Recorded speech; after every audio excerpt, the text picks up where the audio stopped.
श्री सद्गुरु महाराज की जय। श्री सद्गुरु महाराज की जय।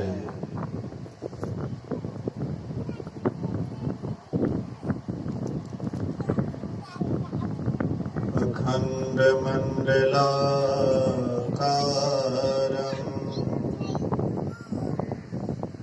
व्याप्तं येन चराचरं तत्पदं दर्शितं येन तस्मै श्री गुरुवे नमः। धन्य धन्य सतगुरु सुखदा महिमा कही ना जाए। जो कछु कहो तुम्हारी कृपा मौते कछु न बसाए। सर्वत्र सर्वदा वर्तमान सद्गुरु महाराज जी के पावन चरणों में कोटि कोटि नमन। उपस्थित गुरुजन, धर्म प्रेमी सत्संगी बंधुओं, पूजनीय माताओं तथा भक्तिमती बहनों, त्रिदिवसीय संतमत सत्संग का आज दूसरा दिन प्रथम पाली सत्संग में हम आप उपस्थित हैं। कोई भी कार्य होता है उसके पीछे कारण होता है। यहाँ भी जो हम आप पधारे हुए हैं, इस परिवार से जो सबसे वृद्ध थे श्रद्धे देवू बाबू, वह इस असार संसार को छोड़ करके चले गए। उन्हीं के अंत्येष्टि क्रिया के अवसर पर हम आप उपस्थित हैं। देवू बाबू तो चले गए, लेकिन फिर भी उनके नाम पर यह सत्संग हो रहा है। इससे क्या लाभ होगा, क्या फायदा होगा?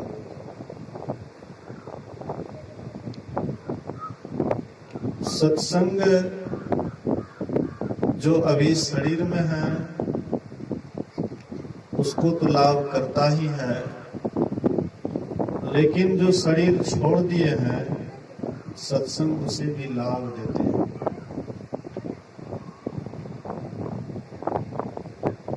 श्रीमद् भागवत महात्मा में एक कथा आई है। एक ब्राह्मण था जिसका नाम आत्माराम ब्राह्मण था। वह आत्माराम ब्राह्मण को संतान नहीं था, संतान विहीन था। बहुत दिनों तक आशा देखे, जब कोई संतान नहीं हुआ, अंत में वे निर्णय लिए कि संतानहीन जीवन से अच्छा है मृत्यु। इससे अच्छा होगा कि मर जाएं, यही ठीक रहेगा। तो मरने के ख्याल से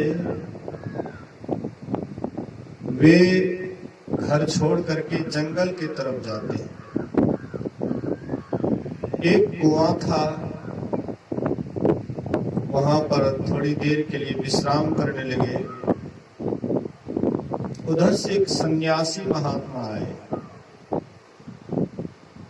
और वह भी वहीं पर विश्राम करने लगे।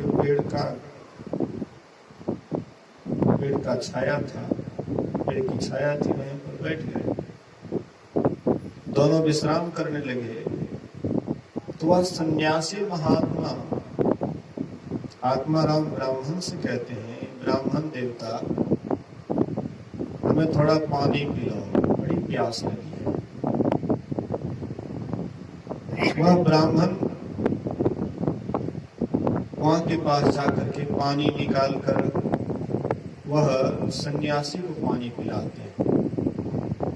महात्मा जी पानी पी करके तृप्त हो गए और मौज में आकर के महात्मा जी कहते हैं कि मैं तुम्हारे इस सेवा से खुश हूँ, प्रसन्न हूँ, कोई वरदान मांगना है तो मांग लो।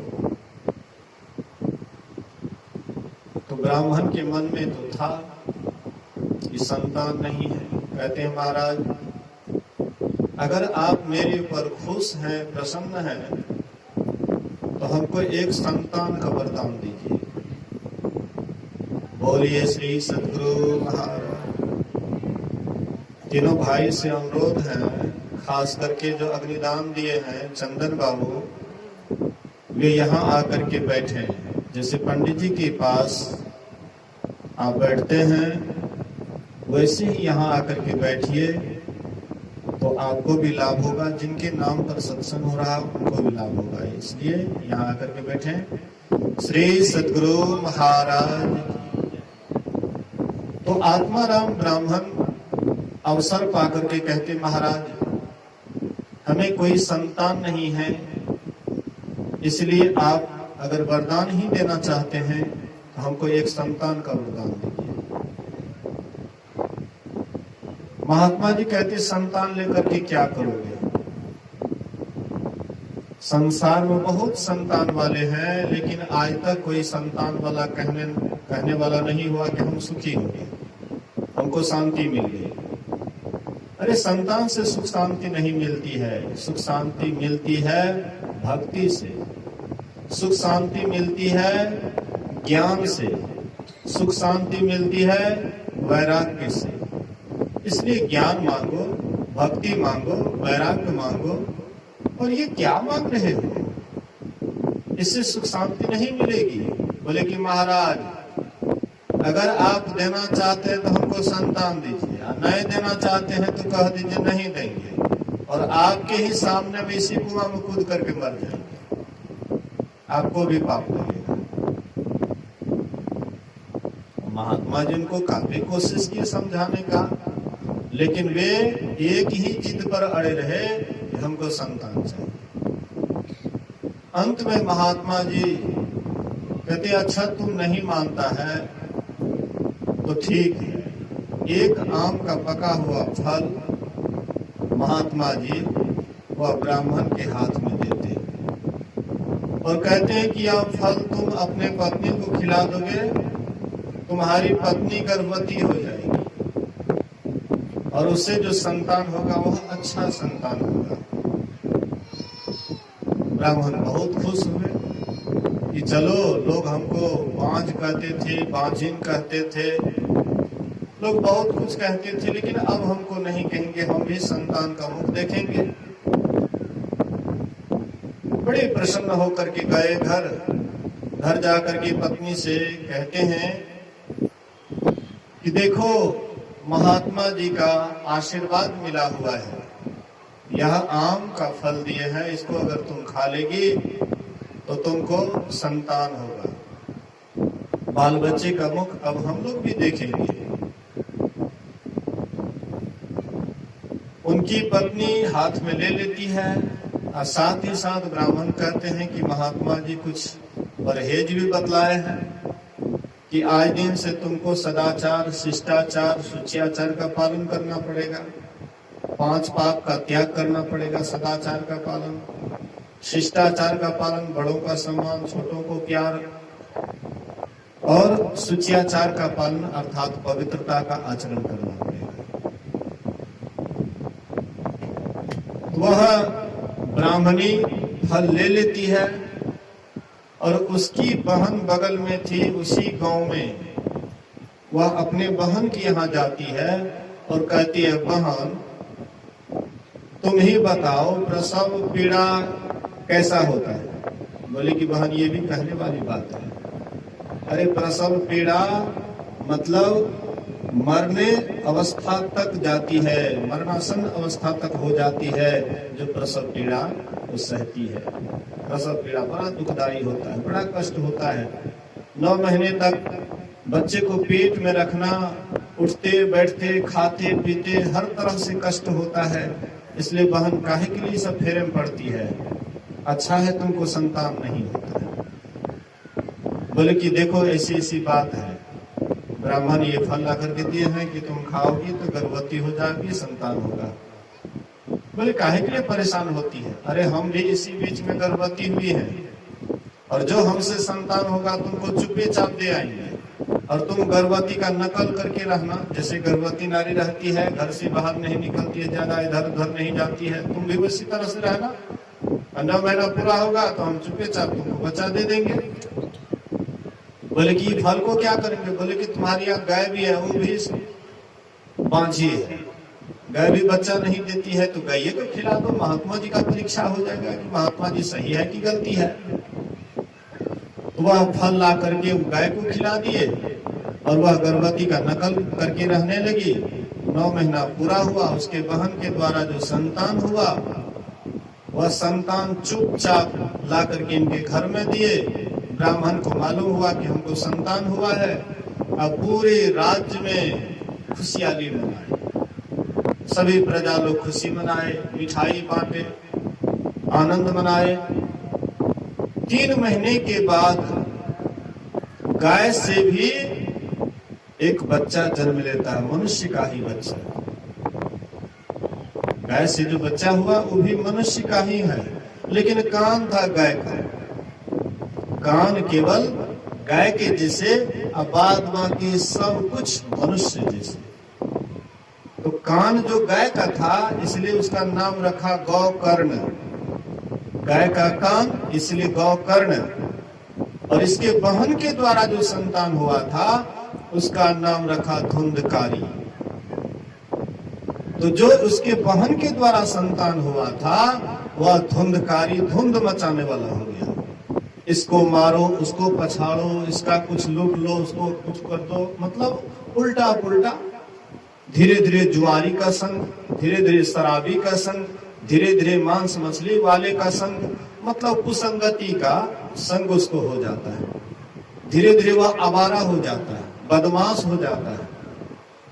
शराब, दारू, ताड़ी, वेश्या आदि में वे सारा संपत्ति लुटाने लगे। गौकर्ण को कोई खास मतलब नहीं था, अपना सत्संग ध्यान, कहीं जाते थे, साधु संतों के साथ में रहते थे, सत्संग ध्यान करते रहते थे, उनको कोई झंझट से मतलब नहीं। केवल भगवान का भक्ति ही गौकर्ण को सूझता था। और धुंधकारी घर पर रह करके पूरा धुंध मचाता था, लोगों को परेशान करता था। धीरे धीरे उसके माँ बाप भी तंग आ गए। माँ बाप से पैसे मांगते थे, नहीं देने पर उसको मारने के लिए दौड़ते। माँ बाप भी सोचे कि अच्छा कहा था महात्मा जी कि संतान से सुख नहीं होगा, लेकिन संतान के लिए हमने जबरदस्ती महात्मा जी को किया, इसलिए आज कितना दुखी हो रहा हूं। गौकर्ण घूमते घूमते आए, अपने माता पिता को, आत्माराम ब्राह्मण को उपदेश देते हैं कि काहे के लिए झंझट में पड़े हुए, अब भी अपने अंदर में वैराग्य जगाइए और यहाँ से जाकर के परमात्मा का भजन कीजिए। जंगल जाइए और वहां पर फल फूल खा करके परमात्मा का भजन कीजिए। जो बचा हुआ समय है उसको ईश्वर भक्ति में लगा दीजिए। आत्माराम ब्राह्मण घर से निकल गए। धुंधली, धुंधकारी की माँ का नाम था धुंधली। ये धुंधली रह जाती है तो वह धुंधकारी आता था, मारपीट करता था, पैसे मांगता था, नहीं देने पर पिटाई करता था। एक दिन वह क्या करते हैं तो अपने माँ को मार पीट करके झरका फरका करके बस कुआं में डाल दिया। माँ मर जाती है, घर पूरा खाली हो गया, स्वतंत्र हो गया। अब बेसिया को अपने यहाँ ले आए। शराब दारू ताड़ी में एकदम पूरा मस्त रहने लगे। धीरे धीरे जितना भी संपत्ति था सब संपत्ति कुछ ही दिनों में बर्बाद हो गया। और जब सब संपत्ति बर्बाद हो गया तब क्या करेगा? वेश्या कहती थी कि हमको तो धन चाहिए, धन नहीं दोगे तो इतना हम सबों का पालन कैसे होगा, हमको संपत्ति चाहिए, ऐश आराम चाहिए। तो तब क्या करेंगे? तो क्या करेंगे? तुम धन दो तो ठीक है, नहीं तो हम लोग यहाँ से चले जाएंगे। तो ये सोचते अब क्या करेंगे, तो ये चोरी करने लगे। चोरी करते करते एक दिन राजा के घर में गए और रकम पूंजी, मजबूत पूंजी लिए, धन संपत्ति हीरे जवाहरात सोना चांदी खूब मतलब माल इसको सुतरा ला करके घर में रखे। वेश्या लोग सोचती है कि कहीं राजा को मालूम हो जाएगा कि यही चुरा करके संपत्ति लाया है, इनको तो पकड़वे करेंगे, साथ साथ हम लोगों को भी पकड़ेंगे, इसीलिए ना रहेगी बांस ना बाजेगी बांसुरी, इसलिए बांस के जड़ को ही खत्म कर दो। अरे बांस का बिट्टा रहेगा तबे न उसमें बांस होगा, उसमें बांसुरी बनेगा, इसलिए जड़ को ही खत्म कर दो। यही चुराया है ना, इसको राजा को जानने से पहले इसी को मार दिया। तो वह उसको क्या किए, धुंधकारी को सभी वेश्या मिल करके चाप चढ़ाए, उस पर ने मारा। तो आग में लगा हुआ चेला था, हाँ, वो चेला मुंह में दे दे करके एकदम छटपटा छटपटा करके, हाँ, चाप चढ़ा करके जैसे तैसे करके मार दिए। एक कुआं था, भथा कुआं, जिसमें पानी नहीं था, पूरा करकट भरा हुआ था, उसी में डाल दिया, ऊपर से मिट्टी उट्टी डाल दी। वेश्या लोगों को धन मिला, धन लेकर के अपना अपना चली गई। उसका एक झोपड़ी रह जाता है, घर का निशान एक झोपड़ी रह जाता है। तो गौकर्ण कुछ दिनों के बाद, कुछ महीनों के बाद जब इसको जानकारी मिली तो ये क्या करते हैं, अपने भाई के नाम पर गया ये जाकर के पिंडदान किए, काशी में आकर के श्राद्ध क्रिया किए। उसके बाद आए अपना घर, उस झोपड़ी में जब आराम करने लग जाते हैं, 12-1 रात जब बजता है तो तब वही धुंधकारी धुंध मचाने लग जाता है।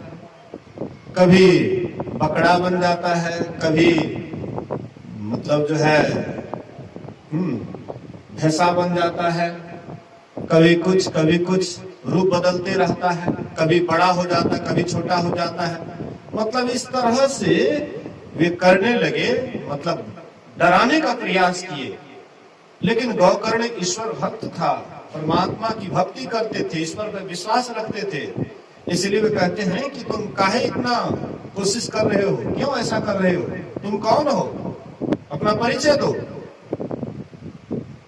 थोड़ा सा जल छिड़कते हैं उसके ऊपर, मंत्र पढ़ करके वह स्थिर हो जाता है और कहते तुम कौन हो, अपना परिचय दो। बोले कि भैया मैं तुम्हारा ही भाई धुंधकारी, मैं तुम्हारा ही भाई धुंधकारी हूं, तो ये गति तुम्हारी।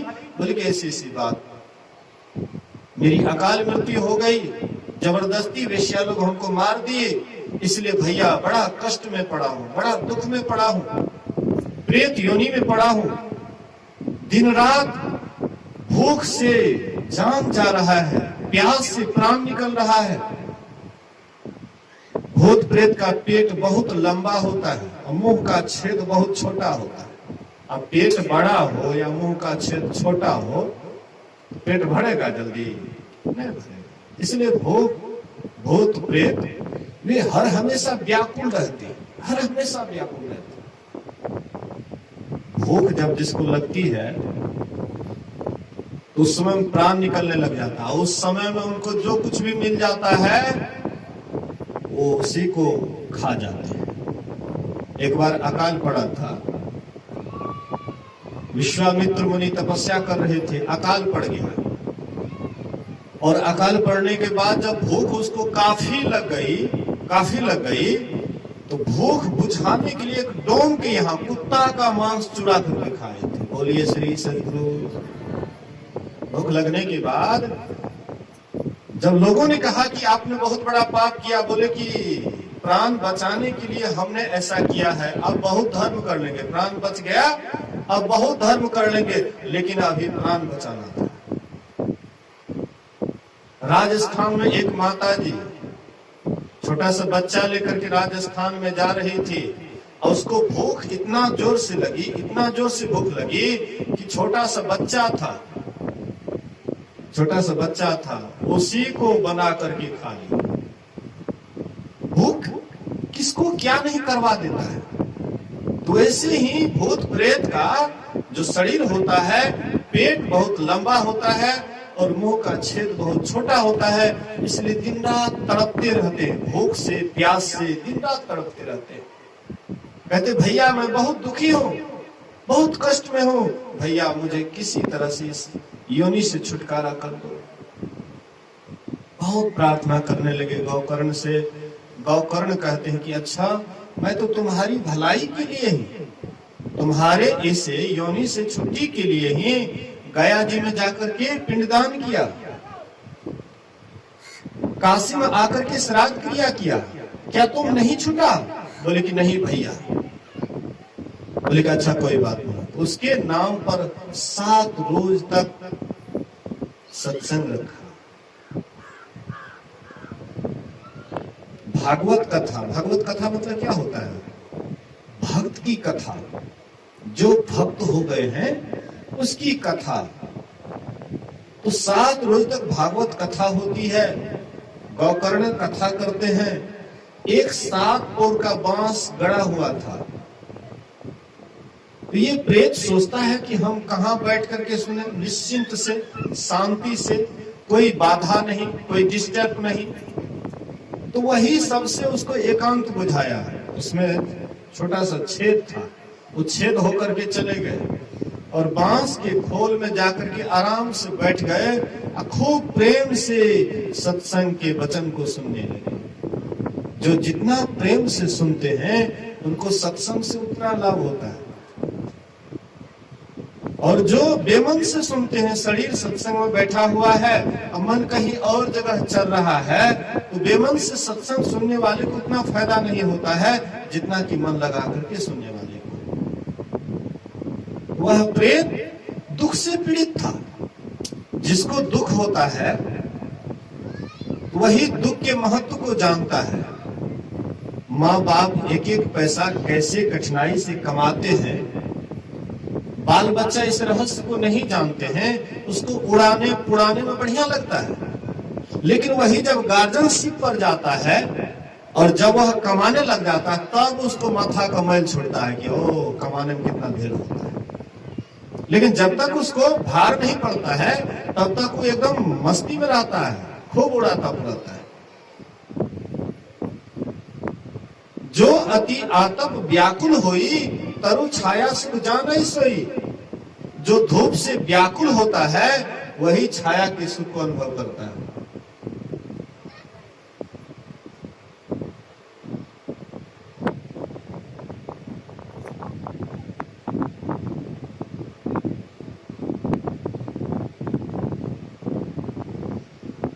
बोलिए श्री सद्गुरु।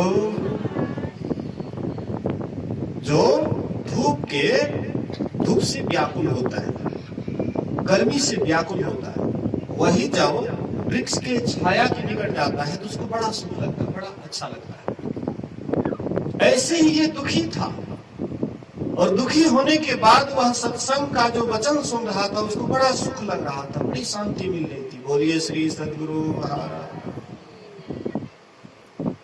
परीक्षित को जब शाप मिला, परीक्षित को जब मुनि बालक शाप देते हैं, समक मुनि के पुत्र जब श्राप देते हैं कि आज से 7वें दिन तुम्हारी मृत्यु हो जाएगी, तो परीक्षित बहुत दुखी था कि 7 दिन के अंदर मैं मर जाऊंगा, क्या होगा, कैसे होगा। तब उसको धन दौलत नहीं सुहाता था। हम आपको भी धन दौलत तबे तक सुहाता है, बाल बच्चा तबे तक सुहाता है जब तक नहीं जानते कि हमारी मृत्यु कब होने वाली है। इस बात को नहीं जानते इसलिए बढ़िया लगता है। जैसे हम जान जाएंगे कि चाहे 10 साल के बादे सही, 25 बरस के बादे सही, 50 बरस के बादे सही, लेकिन डेट बाय डेट मालूम हो जाए कि 50 वर्ष के बाद इस दिन में इतना बज करके इतना मिनट में मैं मर जाऊंगा, तो अब ये से आपको कुछ नहीं अच्छा लगेगा। लेकिन ये बात को नहीं जानते हैं कि कब मरेंगे, इस बात को नहीं जानते हैं, इसलिए आराम से पड़े हुए रहते हैं। बाल बच्चा घर परिवार में आराम से पड़े हुए रहते हैं और उसी में सुख मानते हैं, कहते हैं हाँ इसी से हमको शांति मिलेगी, इसी से सुख मिलेगा। लेकिन जब परीक्षित को जब मालूम हो गया कि आज के 7वें दिन तक्षक आएगा और हमको काटेगा, हम मर जाएंगे, तो तब उसको कुछ भी अच्छा नहीं लगा। राजपाट सब कुछ छोड़ छाड़ करके चले गए शुकर क्षेत्र। शुकर क्षेत्र में जाकर के स्नान करके परमात्मा के ध्यान में पूरा लग जाते हैं। उसी समय में सुखदेव मुनि भ्रमण करते हुए आते हैं, देखते हैं आहा परीक्षित का मन बिल्कुल शुद्ध हो गया है। बोलिए श्री सद्गुरु महाराज। मृत्यु का नाम सुनते ही इनका मन हर तरफ से अलग हो गया है। अब इसको धन दौलत, राजपाट, बाल बच्चा कुछ भी इसको सुहाता नहीं है।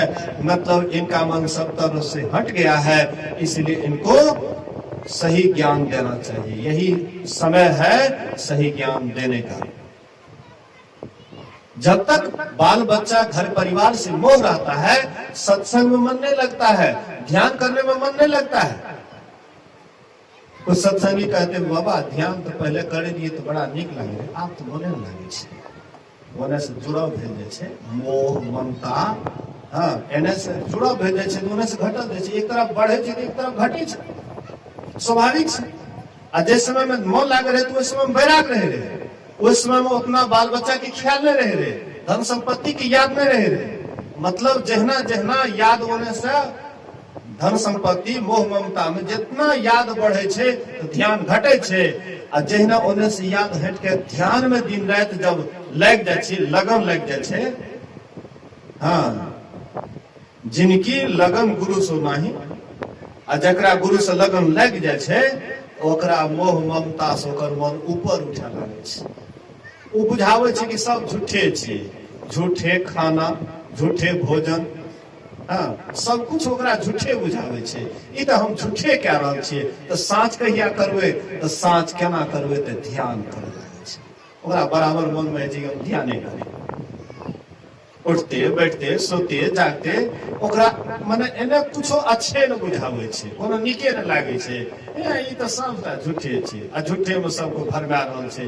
कथी ले झूठ में लागब, साँचे किया न खेलो, खेलाइए छे तो सच्चाई के साथ क्या खेलबे, झूठाई के साथ क्या खेलबे। जब सच्चाई के साथ खेला लागे छे तो सच्चा परमात्मा भी ओकरा अनुभूति दिया लागे छे। ले तू की लेबह, भीतर में तोरा हे देखला की सब मिले छ, एकदम रोशनी पर रोशनी, जगमग जगमग दीपावली आबि रहल छे। बोलिए श्री सद्गुरु महाराज की जय। दीपावली आ रहा है, एकदम दीप पर दीप, दीपावली, दीप के बलि, मतलब खूब दीपक जलेबे, खूब रोशनी हेते।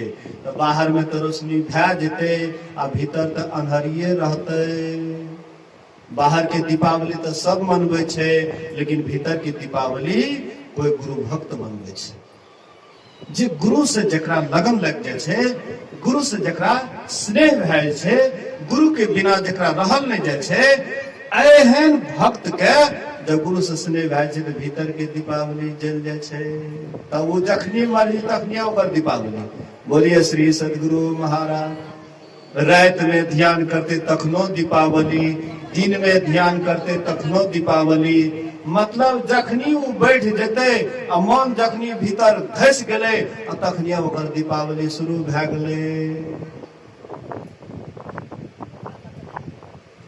आ बाहर के दीपावली तो सब बाहर के दीपावली बन गए। बेदरा खुदरा जवान बूढ़ सब यहाँ का दीपावली मना रहा, लेकिन उन्हों का दीपावली कोई बिरला मनबै छै, जकरा परमात्मा से स्नेह भए छै, परमात्मा से प्रेम भए छै, ओकरा संसार अच्छा नहीं लगे छै। बोलिए प्रेम से। तो नकली दीपावली आगे से हम लोग मना रहे हैं, नकली दीपावली बहुत दिनों से मना रहे हैं, लेकिन असली दीपावली मनाइए। जो असली दीपावली मनाते हैं तो राम जी उनके यहाँ आते हैं। बोलिए श्री सदगुरु महाराज। दीपावली कहिया मनल के रहे? शुरुआत में सबसे पहले कहिया मनल के रहे? राम भगवान जब रावण निशाचर यारू को मार के ले रहा अयोध्या, वही समय में दीपावली मनल के रहे। क्या राक्षस के संहार क्या क्या राम भगवान 14 बरस के वनवास काट के आब आबि रहल छै अयोध्या। अयोध्या वासी से एकदम दीप के दीप, दीप पर दीप नेस के एकदम पूरा अयोध्या के दुल्हन की तरह सजा दल के रहे, एकदम जगमग जगमग दीपावली। वह राम अभियो आबै छै, लेकिन वह राम के देखे के क्षमता हेतै तब ने। पहले दीपावली मनेबै तब ने ओने से राम अयतै। तो बाहरी दीपावली मना लेलिए तो बाहर में तो राम नहीं देखे छिए, लेकिन भीतर वाला दीपावली एक बार मना के देखियो केना राम नहीं आबै छै। राम एकदम जगमग जगमग रोशनी क्या के आबै छै, एकदम वेपर लाइट, एहन एहन रोशनी जे बाहर में कहियो एहन रोशनी के दर्शन नहीं छै। ई सूरज में गर्मी लाग रही तो देख दया एक मिली से हे ऊपर से दया बल्कि बउआ के धूप लागे छै, दया देलकै चादर। आ भीतर का जे सूरज है छै ओहिमे एको रति ने गर्मी लागे छै, एकदम ठंडा कए दै छै, शीतल ठंडा। आ मन एक बेर जब देख ले छै वे भीतर के सूरज के, मन भेल बारंबार ओकरा देखते रही, बारंबार देखते रही। लेकिन पहले पहले साधक देखे में देरियो जाय छै, देरियो जाय छै। हाँ, एकदम भगजगनी के तरह, एकदम पूरा लाइट के तरह जे आबै छै एकदम हाँ दृष्टि चन्हरा जाय छै। मतलब ई भीतर की घटना छै, भीतर में ई सब है छै। लेकिन करते के ककरा से की घटना घटते जे बाहर से मुड़ के भीतर धसते, आ जे बाहर में ही अटकल रहते, बाल बच्चा घर परिवार जमीन जायदाद मकान दुकान जे वही में अटकल रहते, वो कभी भी भीतर के आनंद के पाबि नहीं सके। तो कहे के मतलब है कि आंतरिक जाए के लिए, अंदर जाए के लिए अंदर की सफाई चाहिए।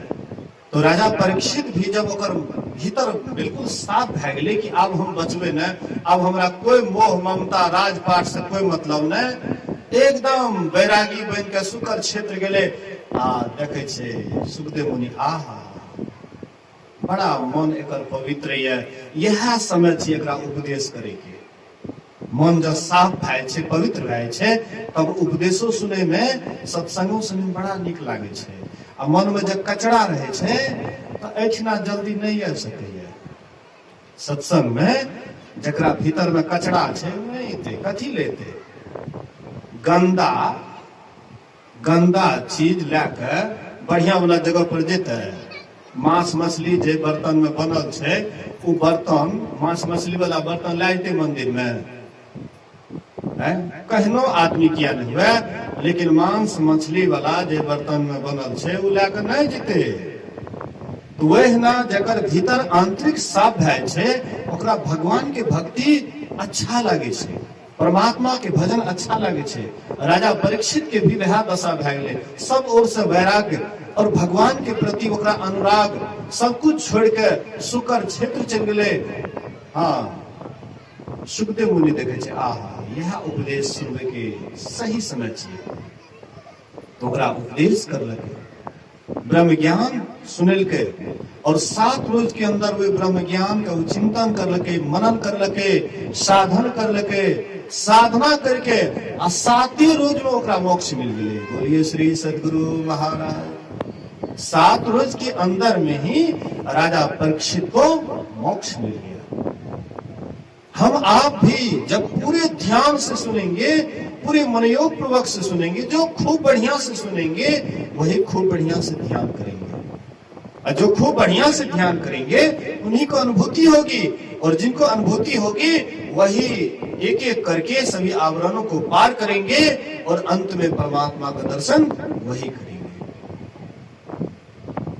तो वह प्रेत जो सत्संग सुन रहा था, एकांत जगह देख करके वह 7 पौर का बांस गड़ा हुआ था, उसमें प्रवेश कर जाता है और शांत होकर के सत्संग सुनने लगे। पहला दिन का सत्संग होता है, आरती होती है, पहला पौर फट जाता है। दूसरे दिन का सत्संग समाप्त हुआ, दूसरा पौर फट जाता है। 7वां दिन 7 पौर फट जाता है और दिव्य रूप में, देव रूप में वह प्रेत जो धुंधकारी था, प्रेत योनि में वह देव रूप में प्रकट हो जाता है, और उसके लिए आकाश से विमान आ जाते हैं देवदूत लेकर के, और कहते हैं कि चलिए आपके लिए स्वर्गलोक खाली है, वैकुंठ आपके लिए खाली है, इसलिए चलिए।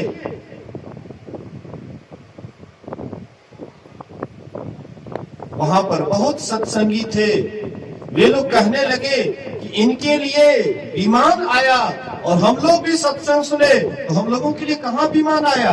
बोले कि जिस तरह से वह एकाग्र मन से सत्संग सुन रहा था आप लोग नहीं सुन रहे थे, मने मन तो कुछ से कुछ सुन रहे थे, इसलिए आपको उतना लाभ नहीं मिला। एक बार गुरु नानक साहब को कुछ मुसलमान मौलवियों ने कहा कि चलो आज नमाज पढ़ने के लिए, नमाज पढ़ने के लिए चलो। गुरु नानक देव कहते हैं ठीक है चलो, चले जाते हैं। जाकर के सब नमाज पढ़ रहे हैं, गुरु नानक देव टुकुर टुकुर सबको देख रहे हैं, आराम से बैठे हुए हैं, और सब नमाज पढ़ रहे हैं। नमाज पढ़ने के बाद मौलवियों ने कहा कि तूने नमाज नहीं पढ़ा, तूने नमाज नहीं पढ़ा। हमने कहा कि चलो नमाज पढ़ने के लिए तो तुमको बुला करके लाए यहाँ, और तू नमाज नहीं पढ़ा। बोले कि तूने नहीं पढ़ा तो हमने भी नहीं पढ़ा। बोले कि क्या बात करता है, अभी हम लोग नमाज नहीं पढ़ रहे थे, हैं? तुम देखा फिर कहता नमाज नहीं पढ़ा। अरे तू कहाँ पढ़ रहा था नमाज? तुम्हारा मन तो कहीं और जगह घूम रहा था, तू नमाज पढ़ रहा था, मने मन कहीं का चिंतन कर रहा था, खेत का, खलिहान का, बाल का, बच्चे का, तू तो संसार का ही चिंतन कर रहा था, तू नमाज कब पढ़ा? और तुम्हारा जो नवाब है उससे पूछो, काबुल में घोड़ा का खरीद बिक्री कर रहा था, हाँ, मोर मलाई कर रहा था काबुल में सोम से। नवाब से कहते, नवाब कहते अरे रे छोड़ दो इसको, ये रोशन जमीर है, ये खुदा का खास आदमी है, ये मानो कि परमात्मा का ही भेजा हुआ दूत है, इसको छोड़ दो, इससे मत लगो। मतलब संत महापुरुष ऐसे नहीं हुए, मन लगा करके जो काम किए तो मन लगा करके किए, अधूरा मन से नहीं किए। अधूरा मन से करने वाले जीवन भर करते रहे लेकिन उसको कुछ नहीं मिला। सत्संग में हम जीवन भर सुनते रहते हैं लेकिन अधूरा मन से सुनते, पूरा मन लेकर के नहीं सुनते हैं, इसलिए लाभ नहीं बुझाता है। और पूरा मन से जो सत्संग सुनने लग जाता है उसको तत्काल लाभ बुझाने लग जाता है कि नहीं सही में सत्संग से लाभ होता है, ध्यान करने से लाभ होता है। तो मेरे कहने का ये भाव था कि जो शरीर में है सत्संग से उसको लाभ होता ही है, लेकिन जो शरीर छोड़ देते हैं उसको भी सत्संग से लाभ होता है, क्योंकि आत्मा मरती नहीं है, शरीर मरता है। शरीर छूटता है लेकिन आत्मा कहीं छूटती नहीं है, कहीं जाती आती नहीं है। आत्मा अविनाशी है, अजर है, अमर है, इसका कभी नाश ही नहीं होता है। लेकिन आत्मा, शरीर का नाश होता है। शरीर क्षणभंगुर है, विनशने वाला है, नाश होने वाला है। इसलिए हम आप अभी सुन रहे थे,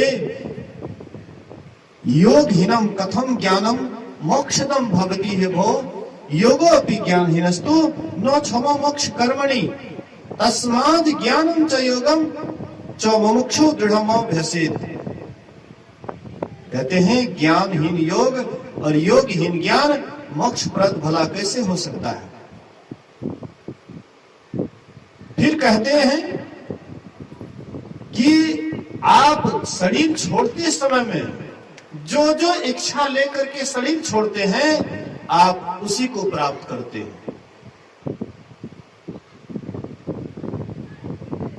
अगर शरीर छोड़ते समय आपको बाल बच्चे का ख्याल हो आया कि मेरा बाल बच्चा कैसे होगा, क्या होगा, नहीं होगा, बाल बच्चे की याद में अगर आपका शरीर छूटा तो हम लोग कहां चले जाएंगे? सूअर के शरीर में चले जाएंगे। सूअर के शरीर में देखते हैं ना कितना बाल बच्चा,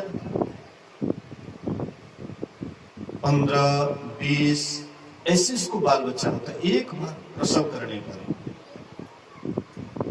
और इस तरह से अगर 2-4 बार हो जाए तो फिर कहना क्या है, हाँ ढेर बच्चा हो जाए। तो संतान की याद में शरीर छोड़ते हैं। सुअर या सुगरी, पुरुष है तो सुअर और स्त्री है तो सुगरी।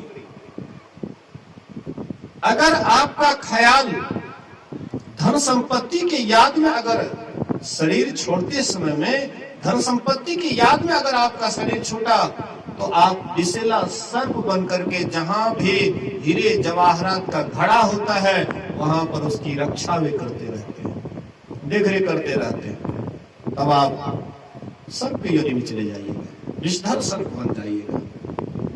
अगर आपका शरीर छोड़ते समय में अगर पति के याद में आपका शरीर छूटा तो आप कुतिया बन करके जन्म लेगी।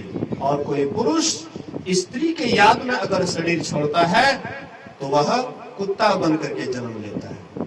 और कुत्ता का क्या हाल होता है देखते हैं ना, जिनकी लगन गुरु से नहीं। कबीर साहब कहते हैं जिनको गुरु से लगन नहीं है, परमात्मा से लगन नहीं है, भक्ति से लगन नहीं है, ज्ञान ध्यान से लगन नहीं है, तो कहते हैं उसका क्या गति होता है? ते नर खर कुकर सम जग में वृथा जन्म गमाए। कहते हैं उसका जन्म कैसे है? कुत्ता के समान, गधा के समान। जैसे गधा का समान बेकार जाता है, समय बेकार जाता है, कुत्ता का समय बेकार जाता है, वैसे ही कुत्ता गधा के समान उसका भी जीवन है।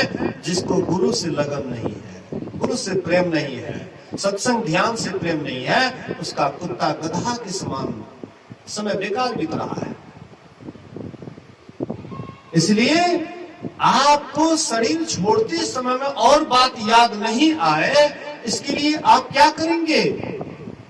अपने मन को परमात्मा में लगाना पड़ेगा, अपने मन को सत्संग ध्यान में लगाना पड़ेगा। तन काम में मन राम में, कर्म करे करता नहीं दास कहावे सोए। कर्म करते हैं लेकिन कर्तापन का भाव नहीं आता है कि हम करते हैं। करना सब कुछ, लेना न कुछ भी, बाना झाखर झोड़ों का, मतलब सब कुछ करो लेकिन मन में अहंकार मत करो कि हम ही कर रहे हैं। करना सब कुछ। हमारे माँ बहने खास करके उनके पास उतना अहंकार नहीं होता जितना पुरुष के पास अहंकार होता है। पुरुष तो अहंकार से फूलते रहते हैं, इसलिए पुरुषों की संख्या सत्संग में कम होती है। क्यों? वो अहंकार में फूलते रहता है कि हम तो न कम है, महात्मा है तो क्या हो गया, बड़का हो गया, हमसे छटका है, देख ले तो महात्मा है, देख ले महात्मा है। अहंकार में फूल रहा, हम तो उससे उम्र में बड़े हैं, हम तो रिश्ते में बड़े हैं। मतलब कोई न कोई बात ऐसा कपाड़ पर ले लेते हैं, अहंकार से वे फूलते रहते हैं, इसलिए सत्संग से कोसों दूर रहते हैं। लेकिन जिनके अंदर ये अहंकार नहीं होता है, चाहे वह रिश्ता का हो या बिना रिश्ता का हो, उनको सत्संग बड़ा प्रिय लगता है। माँ बहनी के अंदर उतना अहंकार नहीं होता है, इसलिए जहां भी आप सत्संग में देखिएगा माँ बहनों की संख्या अधिक होती है पुरुषों के अलावा। सर सबसे ऊंचा रहता है लेकिन सर को कोई प्रणाम नहीं करता है। सिर जो सर है, सिर है, इसको कोई नहीं गोड़ लगता है। अब पैर जो नीचे नीचे चलता है तो कोई भी प्रणाम करता है तो पैर की तरफ उसका हाथ बढ़ता है, भले ही आजकल के स्टैंडर्ड प्रणाम ठगुना तक जाए या यहीं तक रह जाए। कितना भी प्रणाम करते हैं तो ठगुना के पास प्रणाम करते हैं, ठगुना में यमराज का वास होता है, वो यमराज को प्रणाम करते हैं। तो आप चाहे प्रणाम करते हैं लेकिन नीचे की तरफ ही आपका हाथ जाता है, मतलब पैर के ही तरफ आपका हाथ जाता है, नीचे की तरफ ही आपका हाथ बढ़ता है।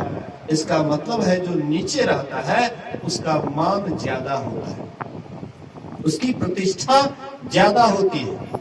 वे मान सम्मान को नहीं देखते हैं, उनको भक्ति से मतलब है। मुझे है काम ईश्वर से जगत रूठे तो रूठन दे। मुझे है काम ईश्वर से, उनको परमात्मा से एक काम होता है। संसार अगर उससे रूठे तो कोई बात नहीं, रूठने दो, लेकिन उनको एक परमात्मा से काम होता है। जिनको परमात्मा से काम होता है तो परमात्मा उसको तार देते हैं, और जिनको केवल संसार से काम होता है संसार उसको बोर देते हैं। बोरने का मतलब नरक के तरफ उसको नीचे की तरफ गिरा देते हैं। नरक कहाँ है? नीचे, रसातल। नहीं कहते हैं तू रसातल में जब एहन काम करे छी तू रसातल में जेबे, तोरा कोई न बचे। तो मतलब नरक है नीचे और स्वर्ग है ऊपर। स्वर्ग जाएंगे, ऊपर की ओर जाएंगे, नरक जाएंगे, रसातल में जाएंगे, पाताल में जाएंगे। इसलिए आपको जाना किधर है? आपको जाना किधर है? रसातल की तरफ या स्वर्ग की तरफ? स्वर्ग की तरफ जाइएगा तो स्वर्ग वाला काम कीजिएगा तब न, शुभ कर्म कीजिएगा तब न, अच्छा कर्म कीजिएगा तब न, सत्संग ध्यान परमात्मा की भक्ति करेंगे तब न।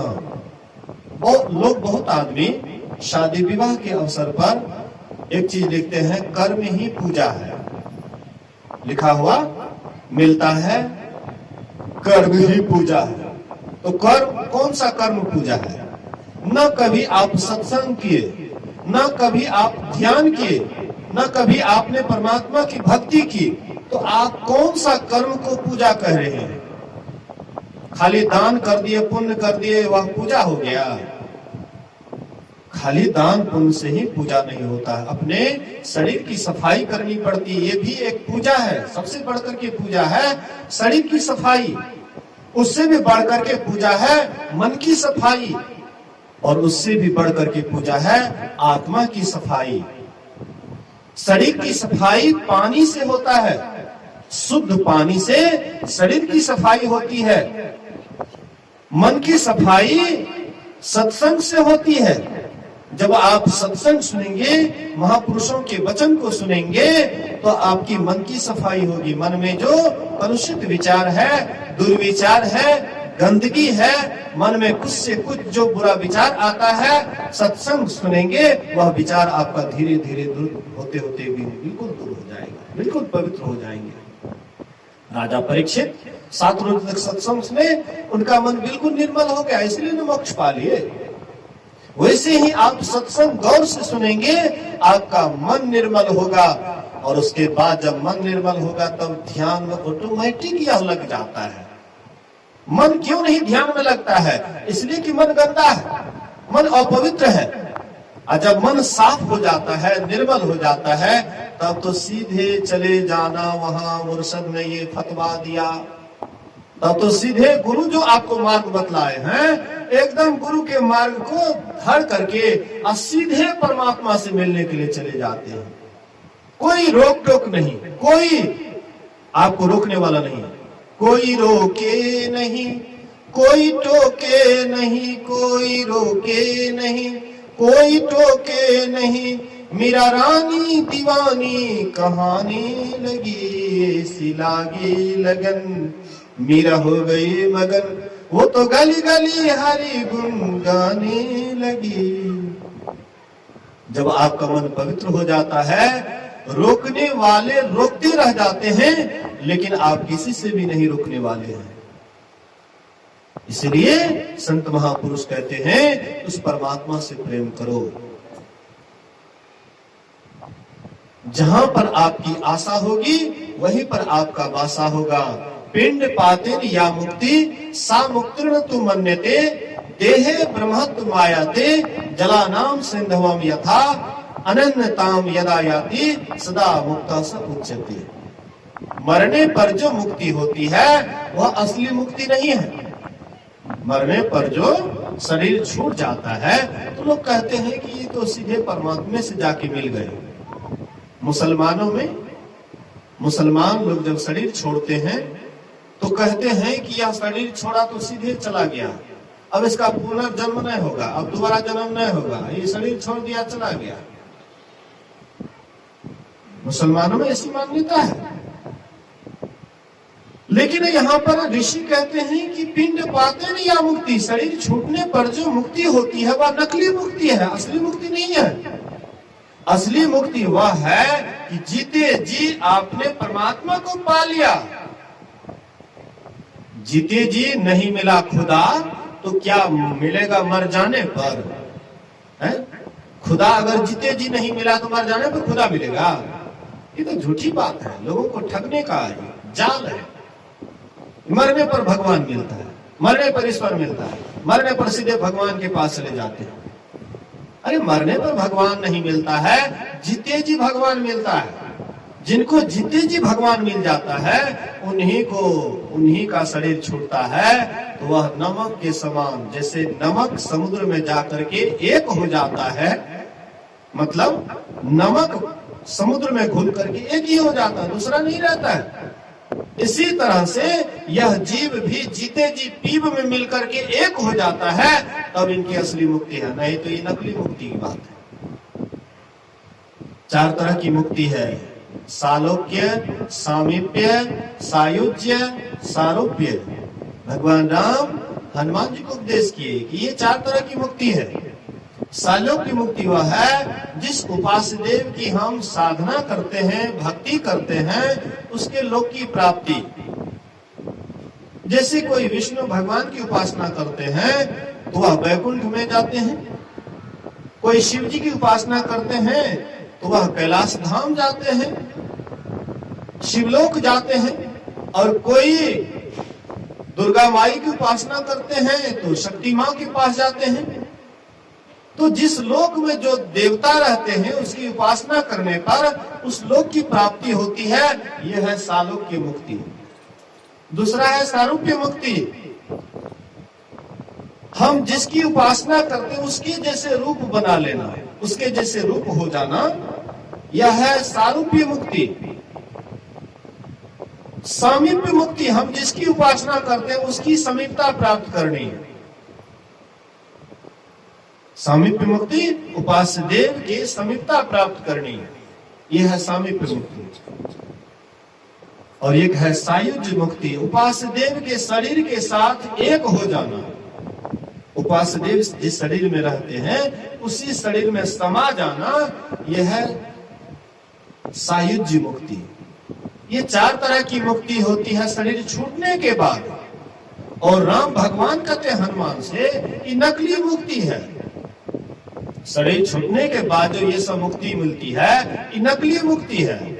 इससे आवागमन सदा के लिए खत्म नहीं होता है, पुनर्जन्म होते रहता है। लेकिन असली मुक्ति है कैवल्य मुक्ति, और वह कैवल्य मुक्ति जब तक अंतर साधना नहीं करेंगे, वह कैवल्य मुक्ति जब तक अपने भीतर में परमात्मा की ज्योति का दर्शन नहीं करेंगे, परमात्मा के अंतर्नाद को नहीं सुनेंगे, तब तक वह असली मुक्ति आपको प्राप्त नहीं हो सकती है। इसलिए राम भगवान कहते हैं बहुत शास्त्र कथा कंथारो मंथ्यम पृथ्वीम किम अन्वेष्टव्यम प्रयत्नेन ज्योतिम मारुति ज्योतिरांतरम। कहते हे वायुसुत, बहुत शास्त्रों को मतने से क्या लाभ, अति यत्नवान होकर के अपने भीतर की ज्योति का खोज करो। गुरु महाराज जी भी कहते हैं खोज करो अंतर उजियारी, दृष्टिवान को ही देखा है। अरे भीतर की ज्योति का खोज करो, जो अंतर मार्गी होता है, दृष्टिवान होता है, दृष्टि को रखने के लिए गुरु इंगित स्थान पर जो गुरु दृष्टि को रखने के लिए जानता है, वही दृष्टिवान, वह ज्योति का दर्शन करते हैं। इसलिए संत महापुरुष कहते हैं कि उसका दर्शन पाने के लिए आपको भीतर का यात्रा करना पड़ेगा, ध्यान करना पड़ेगा और मनयोग पूर्वक करना पड़ेगा। बेमन से करिएगा ध्यान तो ध्यान में मन लगेगा नहीं, वो लगेगा, लेकिन मन लगा करके ध्यान करिएगा तो जरूर है मन लगेगा। जो कोई या विधि मन को लगाए लगाए, मन को लगाए हरि पाए। जो इस विधि से मन को लगाएंगे तो मन को लगाते लगाते हरि को, परमात्मा को पालेंगे। जो कोई या विधि मन को लगाए लगाए, मन को लगाए हरि पाए।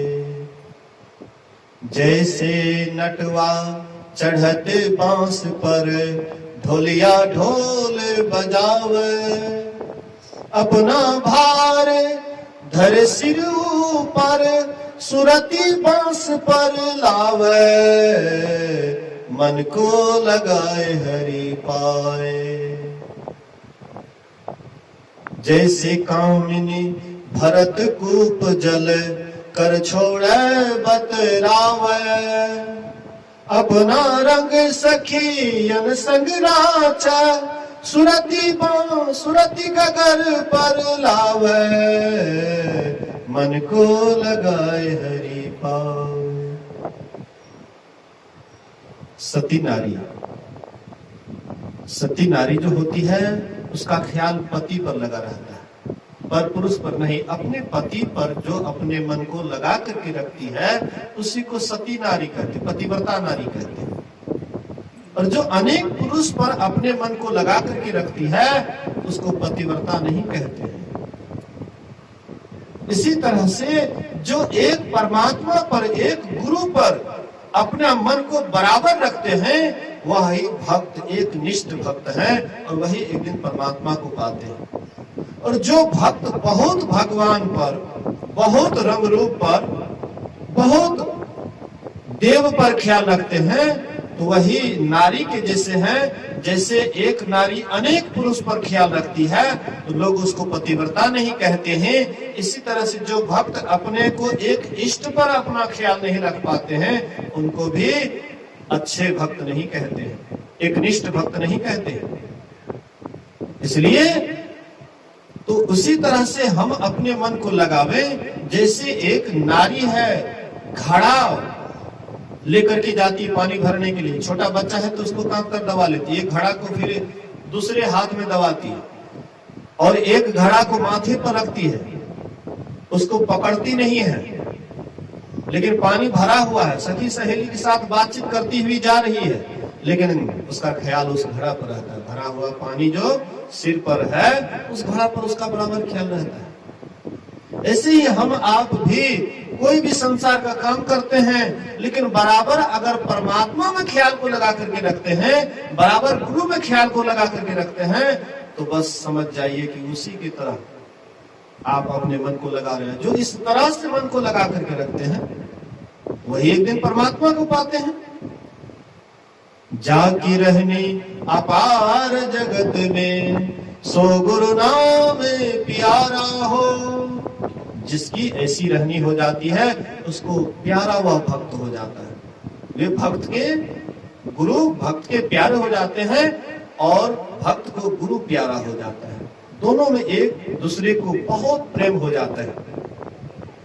जैसे पुरैन रहत जल भीतर जलहीन करत पसारा हो।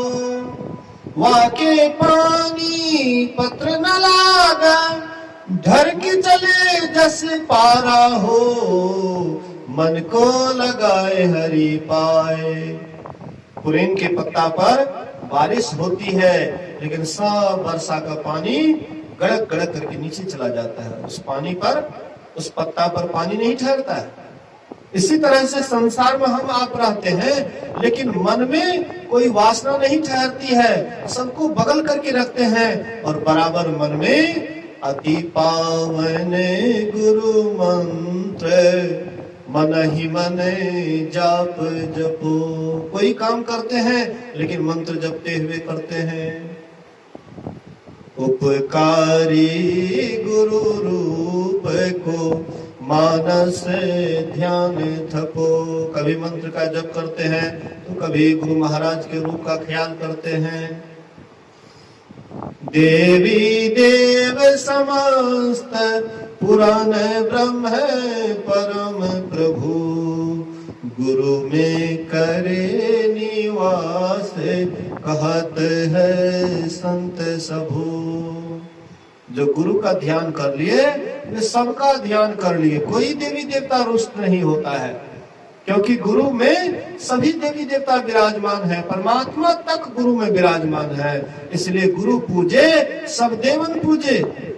जो गुरु की पूजा कर लेते हैं वे एक ही साथ सब देवता की पूजा कर लेते हैं। पूजा उनकी कीजिए, सब पूजा जही माही, कहते उस वह पूजा करो जो सब पूजा एक ही में समाया हुआ है।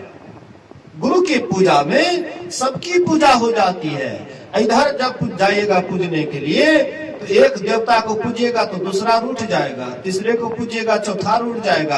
अब कितने को मनाइएगा? मनाते रहिए जीवन भर, कभी मानने वाला नहीं है। लेकिन गुरु की पूजा कर लेते हैं, सब देवता एक तरफ से खुश, एक तरफ से प्रसन्न, क्योंकि देवी देवता सब गुरु में विराजमान है। गुरु से बढ़ करके संसार में कोई देवी देवता नहीं है। इसलिए गुरु पूजे सब देवन पूजे, गुरु सेवा सब सेवा। गुरु की सेवा करते सबकी सेवा हो जाती है। हम आपको गुरु पूजा लेकर के दिन रात इसी का सुमरन, इसी का जप, इसी का स्मरण, जो दिन रात गुरु गुरु जपते रहेंगे काल भी उसका बाल बाका नहीं कर सकता है। गुरु जाप जपन सांचो तप सकल काज सारणम। जो बराबर गुरु जाप करते हैं उसका सारा काम तमाम हो जाता है, सारा काम समाप्त हो जाता है। इसलिए गुरु जाप जपन, गुरु का जो जप है सांचो तप, असली तपस्या यही है। ये नहीं कि कहीं जा करके धुनी रमा दिए, धुनी में अपने शरीर को सुखा रहे हैं, ये असली तप नहीं है। असली तप है कि बराबर गुरु का स्मरण हो, बराबर गुरु के ही याद में हमारा जो भी ख्याल है सब उसी में लगा दिए। तन समर्पित, मन समर्पित, धन समर्पित, सब कुछ गुरु के चरणों में जो समर्पित कर देते हैं तो गुरु तो कुछ लेते नहीं है, ऊपर से देते ही है। लोग सोचते हैं कि गुरु महाराज को सब दे देंगे तो गुरु बेचारा क्या करे, क्या लेवे गुरु संतोषी, ये तो परम संतोषी, वो क्या लेंगे। अरे एक तो हम मनोभाव प्रकट करते हैं, अपना मनोभाव प्रकट करते हैं कि सब कुछ हम गुरु के चरणों में समर्पित करते हैं। गुरु संतोषी होते हुए आपसे कुछ नहीं लेते हैं, बदले में आपको बहुत कुछ दे देते हैं। लेकिन आपके भीतर में ऐसी श्रद्धा होनी चाहिए, जिनके भीतर में गुरु से जितना स्नेह बढ़ता है संसार का चक्र वैसे ही उसका घटने लग जाता है, भवसागर उसका सूख जाता है। उसको तो भवसागर तरने का चिंते समाप्त हो जाता है। इसलिए मीराबाई कहती है, मोहि लागी लगन गुरु चरणन की, मोहि लागी लगन गुरु चरणन की, चरण बिना कछुए नहीं भावे, चरण बिना कछुए नहीं भावे, जग माया सब सपनन की। संसार क्या है? सपना है। इस संसार का जो माया है एक दिन सपना है, झूठा है, असत है, छोड़ देंगे। लेकिन गुरु आपका साथ कभी नहीं छोड़ेंगे। जग माया सब सपनन की, मोहि लागी लगन गुरु चरणन की। भव सागर सब सुख गयो है, भव सागर सब सुख गयो है। फिकर नहीं मोहि तरनन की। मीराबाई कहती है कि भवसागर अब सुखिए गया है तो फिकर कौन सी है तरने का। अरे तरने का टेंशन तब होता जब पानी रहता है, जब भवसागर ही सूख गया है तो फिर फिकर क्या है, टेंशन क्या है तरने का। आराम से इस पार से उस पार जाएंगे, सुखले सुखल। बोलिए श्री सद्गुरु महाराज। एक बार द्वापर युग में दुर्वासा ऋषि यमुना की उस पार कई दिन से भूखे प्यासे तपस्या कर रहे थे, ध्यान कर रहे थे। तो राधिका सब सोचती है कि भगवान, ये दुर्वासा ऋषि कई दिन से उस पार में भूखे प्यासे तपस्या कर रहे हैं, ध्यान कर रहे हैं, उनको भोजन पहुंचाना चाहिए। हाँ, भगवान के ध्यान में कई रोज से लगे हुए भूखे प्यासे, इसलिए उनको पहुंचाना चाहिए, भक्त का भोजन कराना चाहिए। भक्त लोग जो हैं उनको भोजन कराने से कई गुना फल मिलता है, इसलिए भोजन कराना चाहिए। तो सब अपना अपना थाली भर भर करके ऊपर से थाली ढक करके खूब ढंग से, पवित्र ढंग से, हाँ, कितनी राधिका मिल करके और कृष्ण भगवान के पास जाती हैं। कहती आजकल सावन भादों का समय है, हाँ, यमुना जी में एकदम उमड़ पानी रहा है, उमड़ रहा है पानी, लबालब भरा हुआ है, अथाह पानी है। हम लोग महिला है, स्त्री है, हम लोग कैसे पार करेंगे यमुना जी। लेकिन उस पार जाना है, दुर्वासा ऋषि कई दिन से भूखे हैं, उसको भोजन कराना है। हम लोग भोजन करते हैं और वह ऋषि भोजन नहीं करते कई रोज से। आप हम मार्ग बताइए कौन सा, कैसे हम लोग जाएंगे, कोई उपाय बताइए। तो कृष्ण भगवान कहते हैं कि जा करके यमुना जी के पास जाना, हाथ जोड़ करके कहना, हे यमुना माँ, अगर मैं सही में कृष्ण अगर बाल ब्रह्मचारी है तो तू मुझे रास्ता दे दो।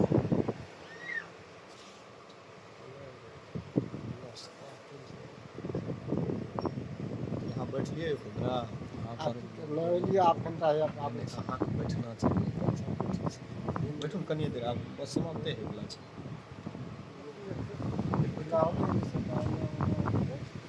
बोलिए श्री सद्गुरु। तो कहते हैं कि तुम इस तरह से कहोगी, अपने आप तुमको रास्ता मिल जाएगा। सखी सहेली पहले तो मन में सोचती है कि कैसे बात करते हैं, 56 करोड़ जदुवंशी, इसी का नाती पोता, पूरा घर भरा हुआ है, पोता पर पोता से एकदम पूरा है, कैसे कहता है। अच्छा चलो कोई बात नहीं, हो सकता है कोई मर्म भरा हुआ जो हमारे समझ में नहीं आता हो। वह जाती है और जैसे हाथ जोड़ करके सभी प्रार्थना करती है कि हे यमुना माँ, अगर कृष्ण भगवान बाल ब्रह्मचारी है तो मुझे रास्ता दे दो।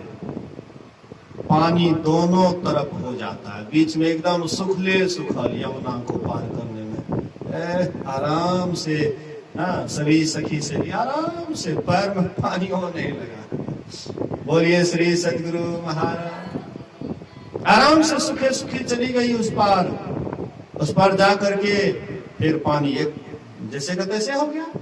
खाली पार होने का देरी था, पानी जैसे पार हुए, पानी फिर जैसे का तैसे। जितना भी थाली का थाली लाए थे दुर्वासा ऋषि सब एकदम खींच लिए, जितना भी 50-100 थाली जितना भी था सब के सब खा गए, चट कर गए।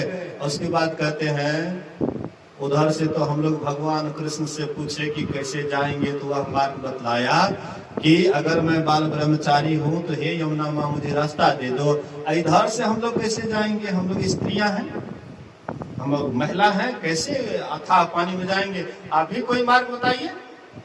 दुर्वासा ऋषि कहते हैं कि जा करके यमुना जी से हाथ जोड़ करके कहना कि हे यमुना माँ, अगर दुर्वासा ऋषि कुछ नहीं खाया पिया है कई दिन से तो तुम मुझे रास्ता दे दो। कहते हे भगवान, इतना बड़ा झूठ का भी कोई सीमा होता है। ये हम लोग थाली का थाली लाए और सब के सब चट कर गए, एक थोड़ा सा भी हम लोग प्रसाद नहीं छोड़ा। कहते हैं कि अगर दुर्वासा ऋषि नहीं कुछ खाए होंगे तो मुझे रास्ता दे दो। अच्छा कोई बात नहीं। गए वहां पर यमुना माँ से जैसे हाथ जोड़ प्रार्थना करते हैं, पानी फिर दोनों तरफ हो जाता है, एकदम सूखे सुखी जितनी भी गोपियां थी, सखी सहेली थी, उस पार चली जाती है। आश्चर्य का ठिकाना नहीं ना, आखिर ये कैसे हो गया? कृष्ण बाल ब्रह्मचारी कैसे हो गया? कृष्ण करते थे सब काम, लेकिन कोई भी कर्म अपना समझ करके नहीं करते थे, अहंकारी बन करके नहीं करते थे कि मैं कर रहा हूं। योगस्थ होकर के कर्म करते थे। मतलब आप जब सुमरन करते हुए कर्म करते हैं, अगर आप जब करते हुए कर्म करते हैं, अगर आप दृष्टियोग करते हुए कर्म करते हैं, वह कर्म का लेप नहीं चढ़ता है। आप सब काम करते हुए भी कुछ नहीं कर रहे हैं। बोलिए श्री सद्गुरु महाराज। यही है कर्म करते हुए कर्म का पास से ऊपर उठ जाना। सब कुछ करते हैं लेकिन कुछ भी नहीं कर रहे हैं, मतलब अपने ऊपर भार नहीं ले रहे हैं कि हम ही कर रहे हैं। सब ईश्वर के ऊपर छोड़ दिए हैं कि जो कुछ कर रहे हैं सब ईश्वर ही के ऊपर है। अच्छा करते हैं वह भी ईश्वर ही जाने, बुरा करते हैं वह भी ईश्वर ही जाने। लेकिन ऐसा नहीं कि जानबूझ करके बुरा कर देंगे, अब ईश्वर ही जाने। शुभ कर्म करते हैं वह ईश्वर को अर्पण करके। बुरा कर्म तो करना ही नहीं चाहिए, लेकिन शुभ कर्म भी करते हैं तो वह भी ऐसा नहीं सोचना चाहिए कि हम कर रहे हैं, हम ये अच्छा कर्म कर रहे हैं, हमको इसका फल मिलेगा। जो ऐसा सोच करके शुभ कर्म करते हैं तो उसको वही फल उसको बांधता है, बंधन का कारण होता है। लेकिन जो परमात्मा में अर्पण करके कि जो भी अच्छा कर रहे हैं सब परमात्मा के ही हाथ है, मैं कुछ नहीं करता हूं, सब ईश्वर ही करते हैं। उनके ऊपर जब सब कुछ छोड़ देते हैं और सदा जब ध्यान करते हुए कर्म करते हैं, वह कर्म का लेप नहीं चढ़ता है। भोजन करते हैं लेकिन भोजन का स्वाद समझ करके नहीं करते हैं, केवल पेट भरने के लिए, ओद्र पूर्ति के लिए भोजन करते हैं और परमात्मा का प्रसाद समझ करके भोजन करते हैं। तुम ही निवेदित भोजन करही। वाल्मीकि जी कहते राम भगवान से, जो तुमको अर्पण करके तुम्हारा प्रसाद समझ करके भोजन ग्रहण करते हैं, तुम उनके हृदय में जाकर के बसो। इसलिए हम आप जो भी करें तो बस परमात्मा का प्रसाद, कुछ भी मिल रहा है तो परमात्मा का प्रसाद। अगर ऐसा कर्म करते हैं वह कर्म का लेप नहीं चढ़ता है और गुरु भक्ति करते हैं, भव सागर आपका सूख जाता है।